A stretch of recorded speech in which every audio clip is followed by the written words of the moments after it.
Once again, Christiane Amanpour. We're back with our roundtable. Joining us this morning, George Will, Senator Evan Bayh of Indiana, who's retiring at the end of this Congress. George Podesta, President of the Center for American Progress, former White House Chief of Staff for President Clinton, and also led the transition for President Obama. Hard to believe that that was 2 years ago. Matthew Dowd, former strategist for President Bush, and Amy Walter, ABC's political director. Thank you all for being here. Let me ask you all the first question, which is there a possibility of compromise going ahead or gridlock? George? I think there'd be gridlock because the object is to control the presidency in our presidential system, and the presidential campaign has now begun. The first question confronting them when they come back up there in a few weeks will be extending the Bush tax cuts. The Democrats will try and decouple the question of those for under $250,000 and those over. Republicans will refuse to do that. It will either be settled now in the lame duck session or afterwards and will be retroactive in any case. And John Podesta, who I wrongly called George Podesta, I don't know what was going through my mind. I was looking at George Will. He's been called worse. So. Yeah, absolutely. Gridlock or any chance of any solutions in this new Congress? Well, I think you heard President Obama in the days after the election saying that he wanted to try to reach out and find a way to find some areas to compromise, and I think the Republicans now have a responsibility to come forward and be partners in governing, particularly in the House, where they're going to have to put some of their own ideas on the table and not just be the party of no. But you know, I think we're still in a kind of poisonous political atmosphere, so I don't hold out tremendous hope to see things going forward. I think one of the early tests will be whether the Senate will take up the New START treaty, which has bipartisan support, in the lame duck session. Well, you heard Rand Paul say he wouldn't vote for it, but of course that would be coming January. Go ahead. Well, I think there is a possibility of reaching compromise, whether there's a probability of it. But the interesting thing from a political standpoint, just look at the political dynamics, it is in President Obama's best interest and the people that were just elected, the Republicans' best interest, to compromise and get something done, because the country basically keeps saying over and over and over at each election, do something, cooperate, get it done, and they keep sending wake-up call after wake-up call. And if the Republicans, new Republicans in Congress, paid heed and Barack Obama paid heed, they would get something done. I agree with that, Christiane. The question here is whether enlightened self-interest can triumph over the ideological polarization we now have in the country. Which you've just written about. Well, yes, and it's going to be very difficult for moderate Republicans when they see Bob Bennett taken out in Utah, what happened to Lisa Murkowski in Alaska, or to Mike Castle in Delaware, to compromise with the president. They'll face an uproar in their own party. In my party, many of the moderates were obliterated. So I think we can actually make progress on some things. Tax reform may be one of them, education reform another. But on the big things, I think George is right. There will probably continue to be gridlock, fight it out, running up to the next election. But ultimately, the President of the United States, I know the Democrats like to say it's the Republicans' fault that we haven't done this and all. And the Democrats said the same thing about President Bush and his presidency, the reason why there wasn't more compromise because his fault. Ultimately, I think it's contingent upon President Obama reaching across the aisle in a real, credible way and trying to bring Republicans along. He has the biggest megaphone. It's up to him to do it. I've got to bring Amy Walter, and I want her to react to this. We're going to put up what President Obama will be saying on 60 Minutes this evening, and also what John Boehner will be saying, the next Speaker of the House. We were so busy and so focused on getting a bunch of stuff done that we stopped paying attention to the fact that leadership isn't just legislation, that it's a matter of persuading people. There seems to be some denial on the part of the president and other Democrat leaders. You would think that the other party would understand that the American people have clearly repudiated the policies that they put forward the last 2 years. Amy Walter, political director at ABC, what did the voters say as they came out? Did they repudiate one party, both parties? What did they say?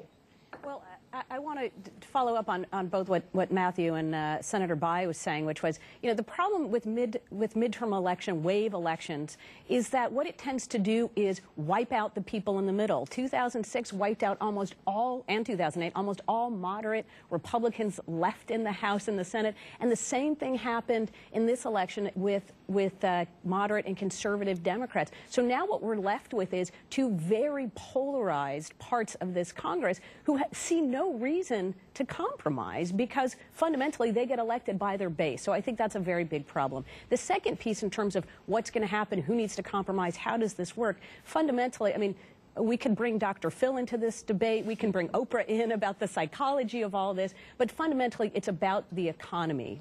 This was a fundamental repudiation of, if it was of anything, it was that we have a struggling economy, we have 9.6% unemployment, and what voters saw for the last year and a half was a lot of infighting in Washington. They saw a debate about issues that, quite frankly, didn't impact them personally. They didn't see the benefits to that. Yes, they saw a lot of money going out the door, that Congress writing a lot of checks that didn't come directly back to them.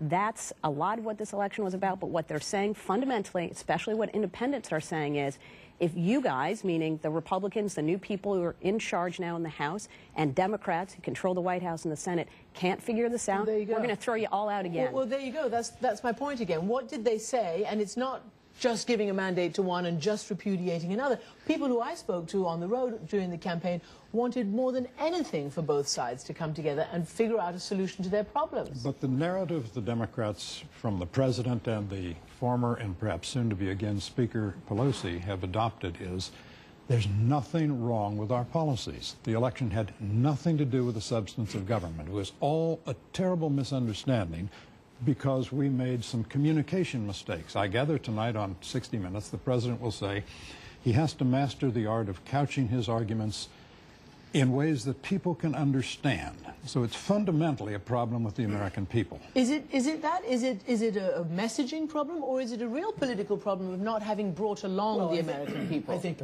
the president's real political problem is stuck in what Amy said, the 9.6% unemployment rate.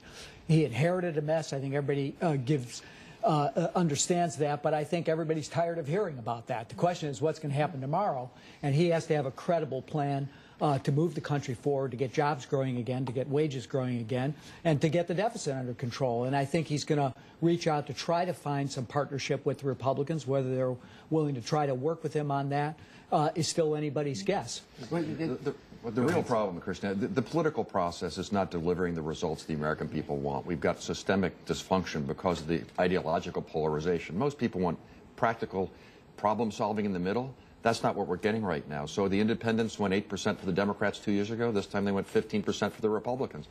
And I think John's right. They're likely to go back and forth until they see the kind of progress they want. The tax battle is going to be a big one. It's going to come up pretty soon. Let me just play you what Warren Buffett has said about this. As we heard from Rand Paul, we heard David Stockman and Mike Pence talk about it. Let me just say what Warren Buffett thinks. We're going to have to get more money from somebody. Now, the question is, do we get more money from the person that's going to serve me lunch today, or do we get it from me? Well, there you go. That's the question. And I guess to you, is progressive politics dead? Are your liberal ideas dead? Well, I think that 2 years ago, people thought there was an ascendancy, and 2 years from now, we'll see whether the president can restore his standing with the American people, move the country forward. So I don't think it's dead. I think you had an electorate that was skewed very much differently than it was in 2008. But he's going to have, as I said, to come forward and not only try to find compromise, but I think he's going to have to fight for principle too. And I think that's where this tax fight is really going to. That's where the rubber's going to hit the road. He said. President Obama's answered that question. He said, we're going to take that money from millionaires.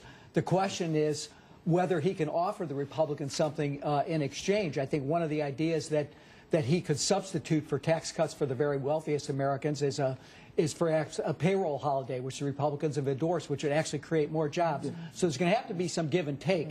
But I think there's also got to be principle underlying that. To me, the fundamental problem in this right now, I think, and both parties have huge credibility problems on this, issues from different perspectives on it.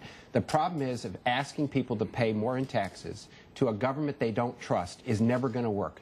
Until they trust that the federal government can get the job done efficiently and effectively, they are not going to want to put more money in the system. But if you were a Republican, in order to maintain some level of credibility, if you want to extend the Bush tax cuts, in my view, then you have to say, we're going to extend this, but we also have to cut this in order to even the score. Because if you want to fight the deficit, you can't do both. This is an important point Matt just made. The Democrats, we have to address the deficit. If you look what was driving independence, the people who voted in Massachusetts for Scott Brown, and even to this election, it was the deficit and the debt. The economy, but the fiscal problems. Our solution to the fiscal problems can't only be tax increases.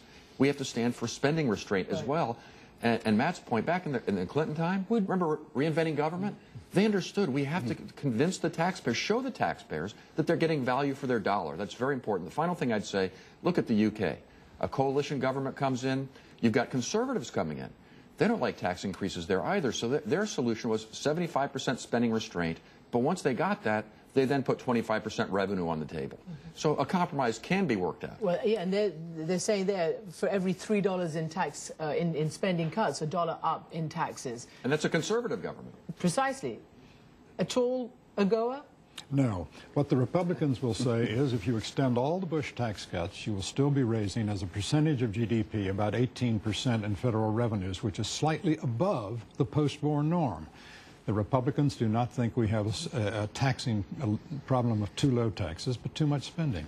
Let me just go to Amy Walter. Amy, there was a lot, and we saw a lot of the Tea Party candidates, and many of the candidates presenting for election this time were women. But the net result is not more women, is it? Tell us what's happened with the women vote and the women representation. Yeah, no, it was very interesting. I mean, the net result in terms of Congress, for the first time in 30 years, there are fewer women in Congress. But I do think it's an important point is who is visible, the women symbolically who are out front right now. And who are we talking about now, less than a week away from Election Day? We're talking about Nancy Pelosi. We're talking about Sarah Palin. We're talking about the first woman Hispanic elected to the governorship in New Mexico. We're talking about the first Indian American woman elected in South Carolina as governor, Nikki Haley. So while the numbers themselves weren't particularly good for women, the fact that more women are sitting at the table. In fact, the other person I forgot to mention is Michelle Bachmann, a self-appointed Tea Party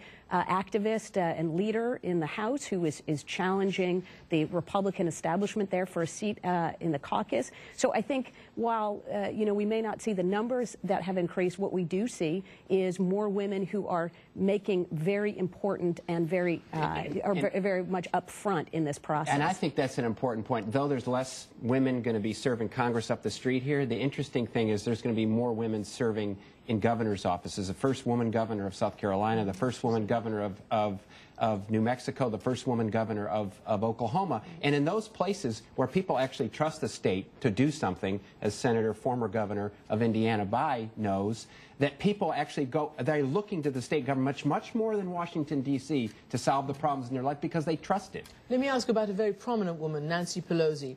Is it in the best interest of your party that she is taking this leadership fight now? Well, I think the Republicans spent millions of dollars demonizing her. And she did a good job on her own. They're all now popping champagne corks, but I think if I were them, I'd calm down a little bit because she did take the House back from them. She's got the majority in the House. She's tough, disciplined, a great fighter. That's how she produced the legislative achievements that President Obama asked her to produce. And what she needs, I think, is balanced leadership, and that's still that's a challenge that she's going to have to face now. Very quickly, we've got 45 seconds before the Green Room roundtable. It'll be a big topic in this town, but out in America, people really won't care. The right will continue to demonize her, but since she's not in a position to actually implement things, that won't matter so much, and she's very good insight at raising money and those sorts of things, so I think it's really a non-issue. Her caucus will be smaller but much more liberal, so it will support her, and she will also have the support of the Republicans who would like her to stay.